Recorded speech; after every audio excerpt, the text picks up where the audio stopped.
एक आसमान का टुकड़ा। लेखक रूहान रुदीप। मुझे परदेस आए हुए केवल 1 साल हो गया है, लेकिन आज भी वक्त की सुई वही अटकी हुई है। वहाँ देश में तो आम है कि बाहर से रिश्ता आए ना और बिहा दो, जैसे स्वर्ग से कोई देव आया है और साथ में स्वर्ग लोक ले जाएगा। तो चाहे ही मैं आगे पढ़ना चाहती थी, कुछ बनना चाहती थी, लेकिन मैंने अपने सपनों को माँ बाबा के सपनों के बीच कुचल डाला। आज सोचती हूँ कि मैंने ऐसा क्यों किया। फिर सोचती हूँ कोई और रास्ता तो भी नहीं था। मैं क्या कर सकती थी। तब एक लाचार लड़की थी और अब एक लाचार औरत हूँ। पहले मुझे औरत शब्द से बेहद गुस्सा आता था। ऐसा लगता था जैसे कुछ खराब सा है इस शब्द में।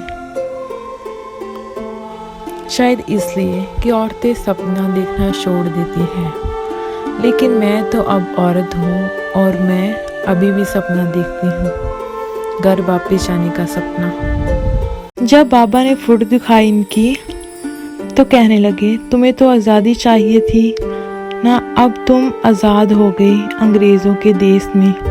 वहाँ पर देश में बस हमें मूल मत आना, पैसे टाइम पर बेचती रहना। सब हंसने लगे।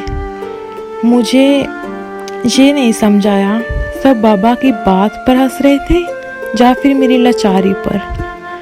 फिर मैं आंखों से आंसू टपकाने लगी। किसी ने ना देखा मेरी तरफ सिवाय फातिमा के। फातिमा और मैं बचपन के दोस्त हैं। तो मुझे रोते हुए देखकर फातिमा ने मुझे अंदर चलने का इशारा किया। मेरे जाने पर उसने पूछा कि मैं क्यों रह रही हूँ ऐसे अच्छे मौके पर।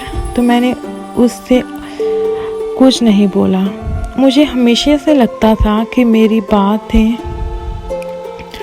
ना बोलकर भी समझने वाली एक वही है, लेकिन उस दिन मैं गलत निकली। वह मेरी उदासी को समझ ना पाई। तब मुझे एहसास हुआ कि मैं लड़की से औरत में तब्दील हो चुकी हूँ, क्योंकि औरतें सपने नहीं बल्कि बातों को भी दबा कर रखती हैं। केवल 1 साल हो गया है मुझे यहाँ आए हुए, लेकिन वक्त वहीं अटका हुआ है। शायद जी मैं पहले भी कह चुकी हूँ। खैर, यहाँ 50 मीटर का मकान में ज़िंदगी रुकी पड़ी है।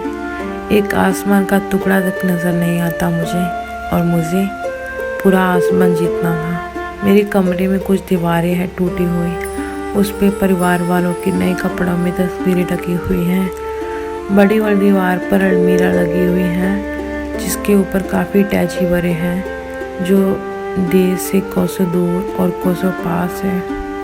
उसके पास वाली दीवार पर शीशा लगा हुआ है, जो मुझे मेरी लाचारी का एहसास दिलाता है। कई बार तो खुद को देखकर डर ही जाती हूँ, खुद को पहचान ही नहीं पाती, और फिर मैं कहती हूँ कौन है ये लाचार औरत।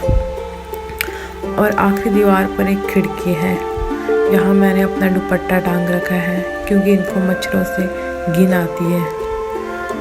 और ऐसे ही हर शाम देखते देखते और मच्छरों को मारते निकल जाती हैं, किसी नई उम्मीद के सिवा।